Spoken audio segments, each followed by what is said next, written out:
कैसे हैं आप? मैं अल्हम्दुलिल्लाह, आप खैरियत से? ठीक है, मैं बिल्कुल ठीक हूँ। आपकी बड़ी मेहरबानी, आप यहाँ तशरीफ लाई कराची से। मुझे ये बताइए कि आप बड़ा ठहराव है आपकी तबीयत में और बड़े काइंड हार्टेड है, क्या इसका ज़रा मुझे बताइए ताकि लोग सीखें। तो एक तो हम सिंध के लोग तसव्वुफ के बड़े कायल हैं, हम अपने मिजाज में सब सूफी हैं।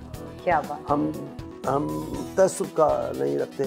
आपको हैरत होगी हैदराबाद में मुहर्रम शरीफ में कभी आप आए, 90% 85% जितने जुलूस हैं, जितने अलम हैं, जितने अहले सुन्नत के हैं।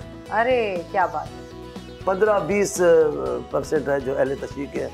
अभी मेरे घर पे अलम है, मैं अहले सुन्नत का। अच्छा, मैं शिया नहीं हूँ।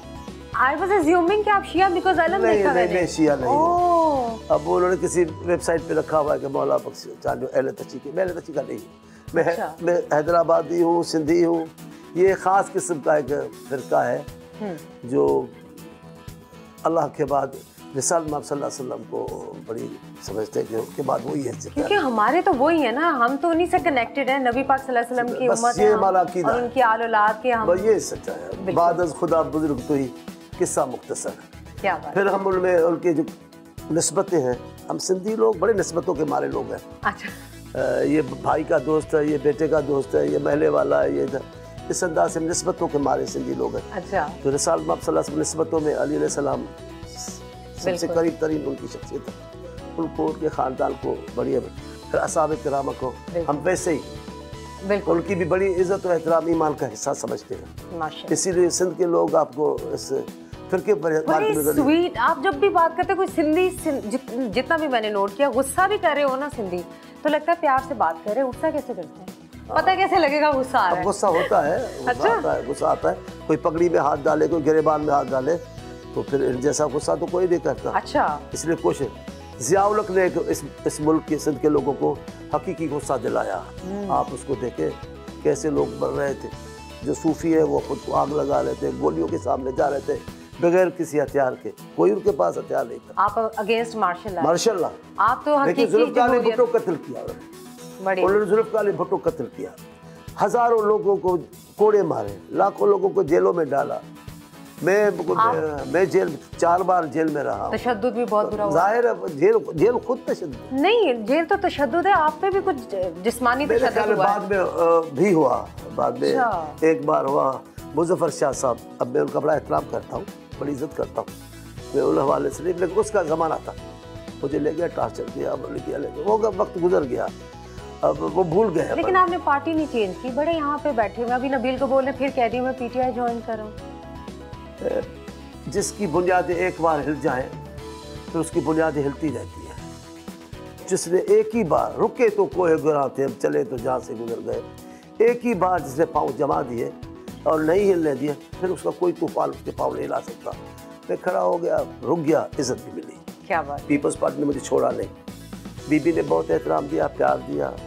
अब आखिरी बार मैं उनसे जब मिल रहा था तो मेरी बीवी के मुतालिक पूछ रही थी, भाभी कैसी है? अरे अब बेनज़ीर भुट्टो अगर मेरी बीवी को भाभी कहकर पुकारे, मैं तो 20 बार और जेल जाता। क्या बात है। इसीलिए जानिसार है ना, कुर्बानियाँ देते हैं। फिर उनके बाद आसिफ साहब आए, उन्होंने भी कमाल कर दिया। सेनेटर किया, वफाकी वजीर किया, अब सूबाई वजीर इंफॉर्मेशन का। जी हाँ। अब मुझे और क्या आप अब ये इंफॉर्मेशन के जो वजीर हैं पंजाब के, वो तो आपके सामने है। उनको तो मियाँ साहब ने साइड लाइन कर दिया। क्या वजह आपको? परवेज़ रशीद को? जी हाँ, वो उन्होंने कुर्बानी दी है अपने इक़्तिदार को बचाने के लिए। अच्छा। अपने मत वाले के, जो कि चाहने वाले, जैसे गिलानी साहब ने किया। 2-3 वजीर है, गिलानी साहब ने ऐसा 2-3 वजीर है जो उनको हकीकी माना में उनके मत वाले हैं। उनमें से एक परवेज़ रशीद थे। अच्छा। उनकी कुर्बानी दी है। लेकिन मियाँ साहब भूल गए, कुर्बानी का उसूल है, कच्ची कुर्बानी नहीं की जाती, पक्की 2 दांत वाली कुर्बानी की जाती। अच्छा। तो अभी इनको 2 दांत वाला कोई ना कोई बकरा में नहीं कह सकता, वो सियासी लोग हैं। तो कोई 2 दांत वाली कुर्बानी इनको देनी पड़ेगी। तो परवेज साहब कौन, कितने दांतों वाली कुर्बानी? वो मासूम है, बहुत अच्छे हैं। अभी वो शायरी जाने, मौसीकी जाने, अच्छा मुलायम बोलना जाने। वो कि पीपल्स पार्टी में वो थे। तो जब लाहौर में लोग खुद को आग लगा रहे थे, तो ये आग लगा खुद को शहीद करने वाले लोगों को पेश कर रहे थे कि उन जालों में से थे। बड़े सख्त जाले थे। फिर उन्होंने पार्टी शिफ्ट क्यों करनी? ज़माना बदला, मौसम बदला। मुझे नहीं, मेरे के करीब नहीं हूँ। अच्छा। कि मैंने यहाँ सुना कि वो ज़माने में वहाँ अच्छा। राजा अनवर साहब वालों के साथ थे। मोहब्बत पे यकीन है? मोहब्बत के बगैर जिंदगी का तो कोई वजूद नहीं है। मोहब्बत एक होनी चाहिए। कायनात एक ज़माने में एक होनी चाहिए। एक ज़माने में? हाँ। अच्छा। एक साथ दो मोहब्बतें नहीं पढ़ सकती। नहीं होनी चाहिए। लेकिन अगर एक चली गई है तो कोई बात नहीं। पहला प्यार याद रहता है आदमी को, इसलिए कि इंसान माजी से प्यार करता है, बेहतरी चाहते हुए भी माजी को याद करता है, इसलिए वो पहला प्यार नहीं भूलता। लॉ किया आपने? मैंने लॉ भी किया है। और फिर आप जब कॉलेज में थे तो आप स्टूडेंट फेडरेशन में पीपल्स पार्टी की तरफ से भी? पीएसएफ, जिसको पीएसएफ भी कहते हैं, एसपीएसएफ था अभी भी है। फिर उसका भुट्टो साहब ने उसको रिऑर्गेनाइज किया, तो मैं उसका पहला इंफॉर्मेशन सेंटर सेक्रेटरी हुआ। अच्छा। और फिर उसके बाद में सेक्रेटरी जनरल हुआ उनका।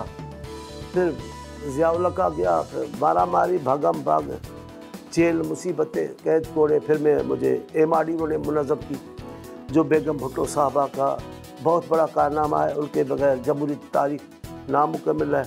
फिर उनके ज़माने में बीबी बेनज़ीर साहबा, जो कमाल उन्होंने जुर्रत की, सब्र किया, उन्होंने कमाल किया उन्होंने, कि ज़ियाउल्लाह के वो साथी जिन्होंने भुट्टो साहब के फांसी का मुतालबा किया, जो चादर, उनको भी शरीक करके बड़ा तदब्बर का मुजाहरा किया बेनज़ीर साहबा ने। सही। तो अच्छा, उस ज़माने में भुट्टो साहब से बहुत इंस्पायर्ड थे आप?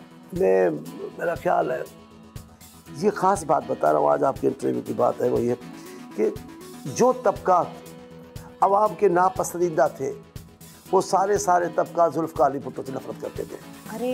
तो मैं कह रहा हूँ कि जो तबकात, मैं आपको तबकात गिना रहा हूँ, ब्यूरोक्रेसी, डीसी, कमिश्नर, पुलिस, फिर ये पटवारी। हाँ, वो मुझे पोस्ट उसका नाम नहीं आ रहा था, पर इसलिए मैंने गाना याद किया कि वो पटवारी, मुंडा पटवारी था।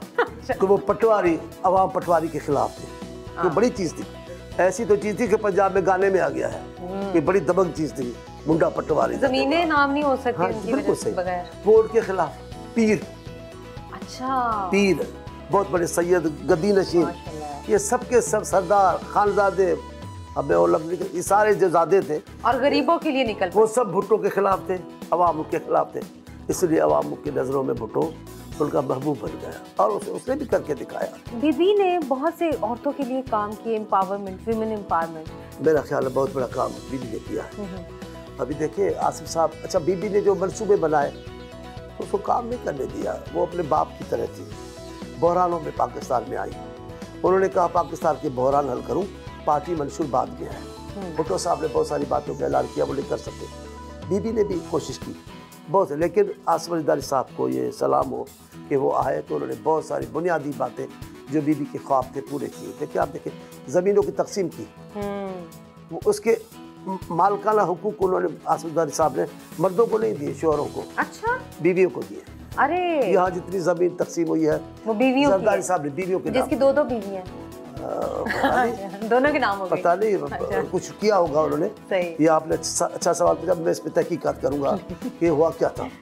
तो ख़वातीन को उन्होंने दिया। अच्छा। फिर आप देखें, इस्लामाबाद में मैं था जब सेनेटर था, फिर उन्होंने बड़े बड़े जो हमारे इदारे थे उनमें शेयर्स दिए मजदूरों को, ये उनका ख्वाब। सोचिए, जदीद तो यही तरीक़ेकार है कि आप उन फैक्ट्रियों में, इंश्योरेंस कंपनियों में, बैंकों में आप लेबर क्लास को नुमाइंदगी। मतलब आपकी पीपल्स पार्टी ने विमेन एम्पावरमेंट के लिए बहुत कुछ अब करा। अभी हमने फ्लैट और घर तकसीम किए दहशतगर्दी वालों के। अच्छा। सब हमने उनकी बेवाओं को दिए, बेटियों को दिए।